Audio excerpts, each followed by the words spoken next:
So Alaska in 10.0 might have gotten a bit of a nerf in some people's eyes because you no longer have access to fire prevention and you're a slightly less tanky ship overall. But to me, it actually got buffed in my mind. I think this ship is really, really, really good in this patch. And it's mainly because this ship was never really designed to take massive amounts of fire. Sure, it's tanky. Yes, it takes a while to kill, but early game, it is not something you want to be straight up fighting the enemy team. You can't just push in like you're a battleship against other battleships. Your armor gets overmatched by most battleships at your tier. You really only can bounce 380mm guns reliably. Any 406s or higher are just going to smash right through your nose or your upper belt. Your deck armor is pretty solid, so at longer ranges, if you're angled, it's pretty decent. But you got to play it like a cruiser still. It is a cruiser. It's a very heavy cruiser, but it's a cruiser. So that's why I'm just using islands, spamming HEs at the start of this game. I'll switch to AP if, things are broadside at a reasonable range, but the HE on this ship is no joke. And now that we have that upgrade that gives HE 10% more alpha damage, yeah, it's really actually very, very strong to just shoot HE out of this thing. And you have pretty solid fire chance. Your reload is decent. It's nothing too special, I would say. But think about something like an Atago having a 16-second reload, and this ship being like a second and a half longer. That's pretty good. Obviously, you're a tier higher, but this is a very, very, very strong ship. I am playing it a lot more passively than perhaps I would have in the past, but that's mainly due to everybody playing more passively than how things were in the past. But you can see the HE damage is awesome. Like, that was 6-7k HE salvo with a fire, and that's a permanent one on that Georgia then. And we're already up to 40k damage just very quickly into the game. So the play style is play it like a Des Moines, find an island, shoot over it, that kind of thing early game. And then once you're confident enough in the enemy team's positioning and that you're not going to be getting smashed by multiple battleships all at once, then you can just start to push in.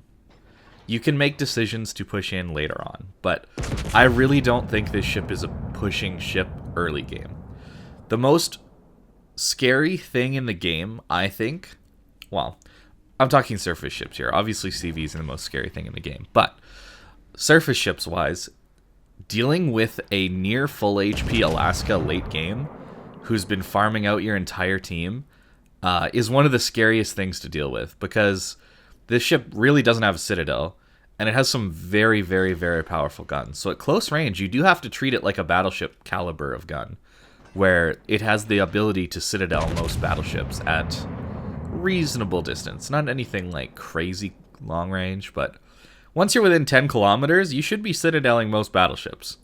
And that's pretty scary to deal with as a battleship player, or as a cruiser player too. Like, if you're playing, a St. Louis on the enemy team and it's near the end of the game, but there's still an Alaska to deal with, that's horrible.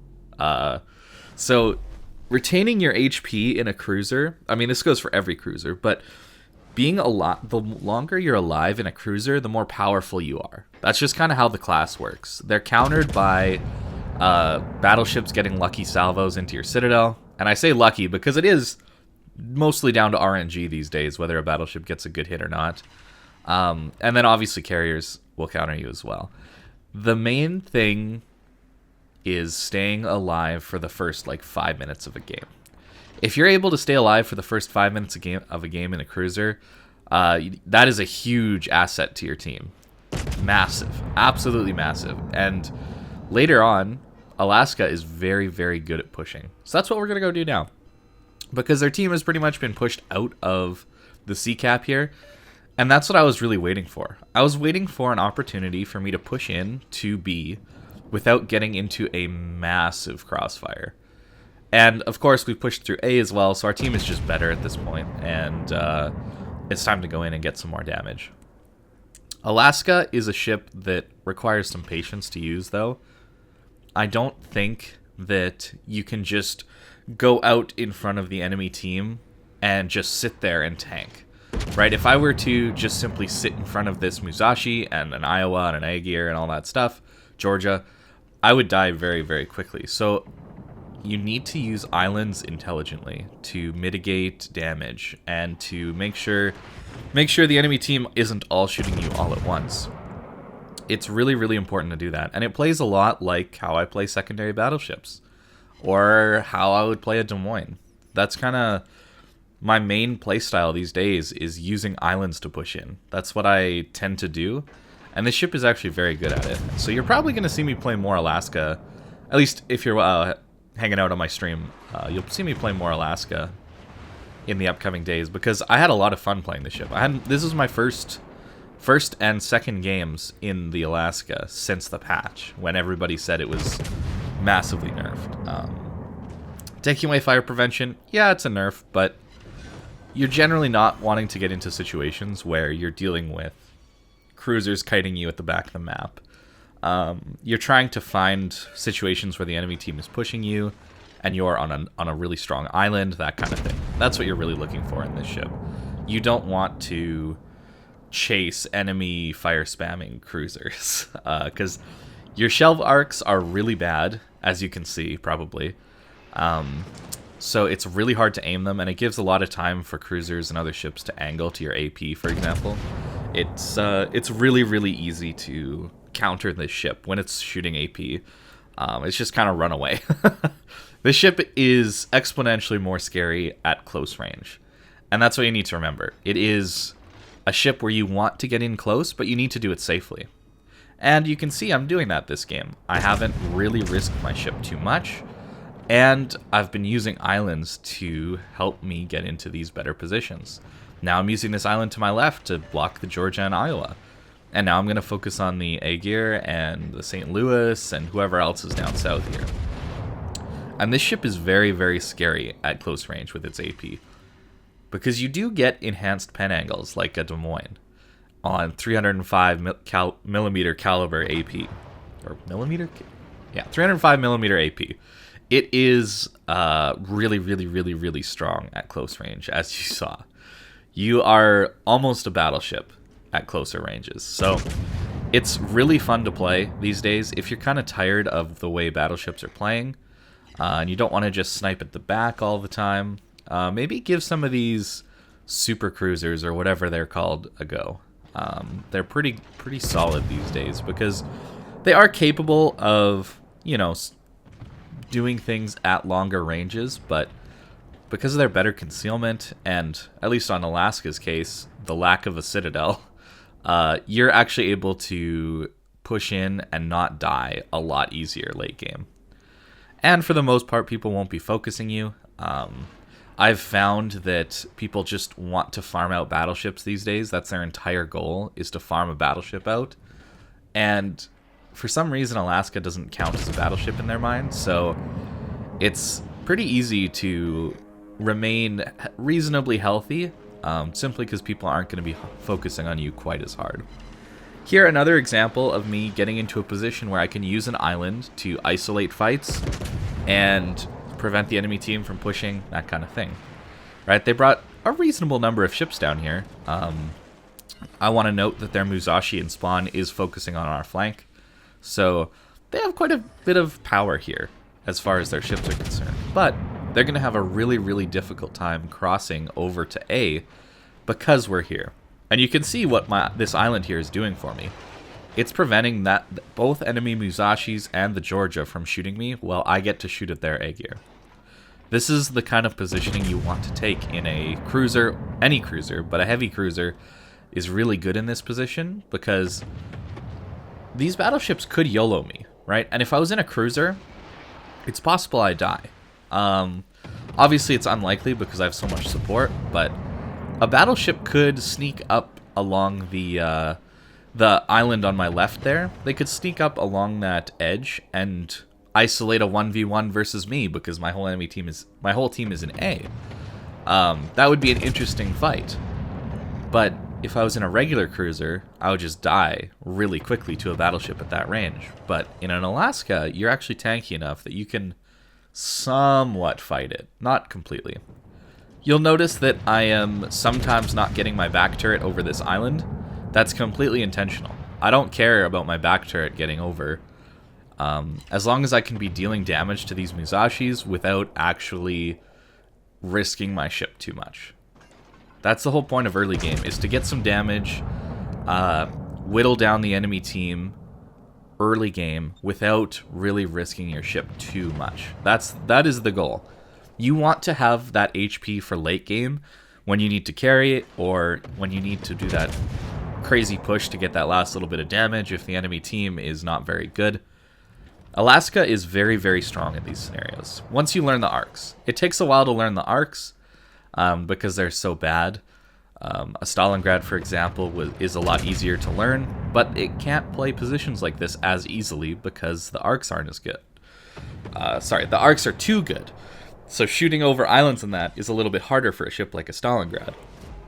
But with a Stalingrad, you get better armor and that kind of thing too. So it's a bit of a trade-off. I want to talk about my consumables. I'm sure a lot of you have noticed this. I am running spotter plane and defensive fire. My goal with this ship is to not get griefed. My entire goal is to not get griefed. So defensive fire to hopefully keep CVs from hard focusing my ship. And then the spotter plane, is to deal with these battleships that want to camp at the back of the map. Sometimes 19 kilometers isn't enough, and having a spotter plane is really, really, really useful. It's hard to aim at those longer ranges for sure, but it's very useful to have. And I'm actually running the spotter plane captain upgrade, and that helps a lot with having a spotter plane when you need it. I actually really, really, really like that captain skill for the spotter plane. I still have to play a little more with cruisers before I make a cruiser guide similar to my battleship commander guide for 10.0. I've been playing more battleships recently just because they're changed, you know. I wanted to get a feel for what they were like. But yeah, cruisers are not weak in this patch. Not at all. I think people who are saying cruisers are weak are wrong. The thing is, they have to deal with battleships that don't push into them and get farmed out for free. That's the main difference, is in previous patches, battleships would push in and cruisers would just get to farm them for free.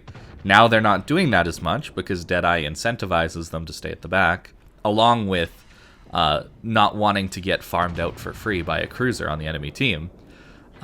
There's far more incentive to stay at the back these days in a battleship. So cruiser players are having to adjust to that, and I think that's why there's less cruiser players in the game overall. You'll see most matches have like 2 or 3 cruisers at most. Everything else being destroyers or battleships. It's an interesting change, but I think cruisers are very good in this patch. They just need to get used to the new way the meta is right now. The free damage that they used to get in the past is no longer there as much, so you're going to have to just get used to shooting at longer ranges, not being able to freely farm the battleships on the enemy team. But it's not too bad to play cruisers. I have been playing them off and on. I've been playing ships like Henry, Hindenburg, Worcester, some tier 8s like Otago and Mines, that kind of thing. And they're not bad at all. You just have to play them smarter. You have to position better. It's less of a go to whatever flank you spawned at, guaranteed farm at least one battleship, and then, you know, see what happens. It's more of a, you need to read the map on where people are pushing, find yourself a good island or something in that area that allows you to stop their push and farm out the battleships, like I've been doing in Alaska. This is a pretty good example of how to do it. These couple of games, your goal is to go to where the enemy team is pushing and stop that, because battleships aren't just going to YOLO in on their weak flank anymore. That's not how the game is going to work these days anymore. You've got to figure out where the enemy team is going and then position yourself to deal with that big threat. It's possible to push in a cruiser because you have really good concealment, so if the enemy team is so far back, it can allow for opportunities like last game, where I pushed through into the middle of the map and I ended up in the middle of B reasonably early on in the game. The game did end very quickly after I got into B, but you can make pushes like that happen in a cruiser because of its good concealment. I had a really interesting Petro game earlier, and I might show that on the channel at some point. And pushing is possible in a cruiser because of your good concealment. Now, Petro's an interesting case where you have insane armor as well, but the point is getting to use islands. Island hopping is so important in battleships these days. That's the main thing. You need to know, or sorry, in everything. Sorry, I said battleships, but in everything. Cruisers, even destroyers to some extent, but cruisers and battleships, you just need to know how to use islands to your advantage. And that's the main thing about 10.0 is using islands to your advantage to push in and deal with the enemy team. Because people are going to be like this A-gear and just run to the back of the map. And you need to know how to deal with that without just pushing in the middle of the open. Here it's fine to push in the middle of the open because, you know, my entire team is with me and he's just one ship. But if you're one ship pushing into the entire team of kiting ships, that's just never going to work. So island hopping is the way of the future, and that is something the Alaska is actually very good at. I don't have the A-gear or the Siegfried yet. I'm working on getting those ones, so we'll see if those super or big cruisers are playable in any way, but I don't think cruisers are in a bad spot, and I really don't think super cruisers are in a bad spot. These ships are very, very, very powerful.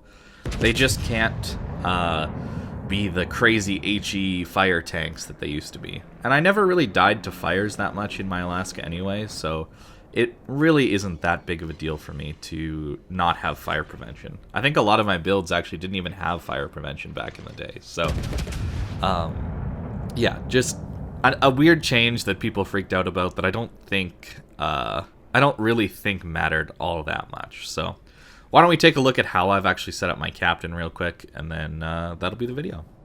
So with the Alaska, I've got Halsey on here because it's nice to throw your best commanders around on your premium ships. And this is the captain build that I've been running. I'm not sure about everything yet on it, but so far this seems to have been working actually really well. Gunfeeder is pretty standard for a ship like this. You're swapping between AP and HE a lot, so getting your swap time down to that like 5-ish seconds, 4-ish seconds, somewhere in there is very, very nice. Now, Eye in the Sky is a great skill, and I'm going to explain why. It allows you to have a spotter plane up when you need it most of the time. The problem with old spotter plane was, or how spotter planes work without this skill, is you would click them to activate them, you would use it, and then you would probably get within range of the enemy ship, or the enemy ship would get too far away that it's not useful to have your spotter plane up. And then you're waiting for your spotter plane to finish circling, and then it has to go on cooldown. And then for it to reload takes like 4 or 5 minutes sometimes. And then next time you want to use it, it's on cooldown for another minute or two, so you can't use your spotter plane again. Whereas this consumable, or this captain skill, gives that consumable 50% less action time, which is fine because most of the time you're only using half of the spotter plane anyway, because you're either pushing in or running away in such a way that you don't need the full duration of the spotter plane. Most of the time, I've found. And when your spotter plane goes on cooldown, that 50% reduction in the reload time is massive. It feels like your spotter plane is just always available for you to use, and I love it. This is a great, great skill that makes spotter plane much more useful. Because you're using more planes, it does give you an extra 2 consumables of spotter planes, and yeah, this is great. This makes spotter planes very useful in my opinion, and it gives you the opportunity to use it when you need it, and only for a little bit when you need it. So it's not like that overpowered kind of thing. So it's really nice to have. Heavy HE is just awesome on a ship like this. You get HE shells that deal 4,730 alpha, which is pretty nuts for a ship that has a 17-second reload. And actually sometimes around a 16-second reload, 15-second reload when you use top grade gunner. This obviously impacts your concealment, which is the main issue. But if somebody's within your concealment range, like spotted within your concealment range, which I have is 14 kilometers, you get an 8% reload buff, which is pretty nice actually on a ship like this. 15-second reload Alaska without adrenaline rush yet is a very, very, very strong ship. Adrenaline rush is pretty standard because, I mean, if you're on half health, you're getting a 10% reload buff. If you're on quarter health, you're getting a 15% reload buff. It's very, very, very, very good. Concealment expert because I didn't want to have like a 15.5 kilometer detection range on an Alaska. I think 14 is definitely usable on a ship like this. It's harder, but it's usable. If you're wanting to, you can, get rid of this if you don't like how far your detection is. But I've found that this is a usable build for me. And then Superintendent is pretty standard because you want an extra heal, that kind of thing. And now for the modules, or the equipment, sorry. Reload is pretty standard. If you don't want to take spotter, radar is like obviously a very good option. I'm taking spotter just so that I don't constantly find myself chasing and killing myself in the game to try and chase damage. That's why I'm taking this, because the game is so passive these days. But radar is a great option, obviously. And then you could decide if you wanted to run range then instead. I just like the full DPM of it, and then running a spotter plane. I play it a little bit differently than a radar cruiser kind of thing, because you don't have the concealment of a Des Moines, that kind of thing. Concealment expert, pretty standard, I think. I like propulsion mod on a lot of these heavy cruisers because you can accelerate very well in these ships, and that can throw people's aim off if you're constantly playing with your speed. So aiming system's pretty standard because Alaska dispersion is sometimes kind of mediocre, so getting better dispersion is nice. I leave radar mod on even when I'm using spotter plane because neither of these are all that useful. Yeah, they're not like high impact mods or upgrades. So I anything in these two slots I really just leave on. So like there's I think a spotter plane mod here that gives you 20% longer spotter plane activation, which I probably should have on a ship like this if I'm using this. But I don't believe in removing these the instant you switch to a spotter plane because it costs money, because you're not just you're not going to sell it, obviously, because then that's a waste of all the coal you spent on the module.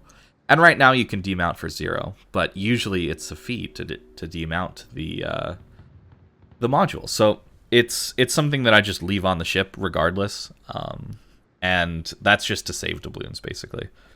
But that's kind of the way my Alaska looks. Got a funky camo on it, so it's hard to see the ship. But it is a very, very, very strong ship.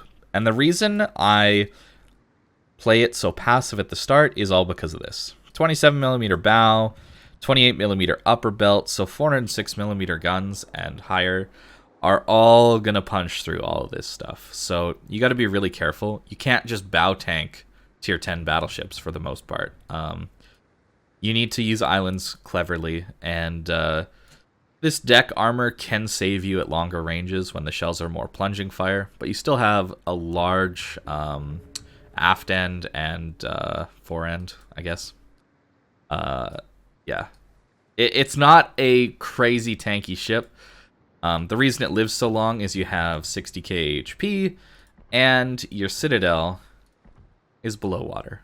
That's the reason it lives long, not because it has good armor. So that's why I play it a little bit passively at the start and then push in later. So thanks for watching, guys, and I hope you have a great day.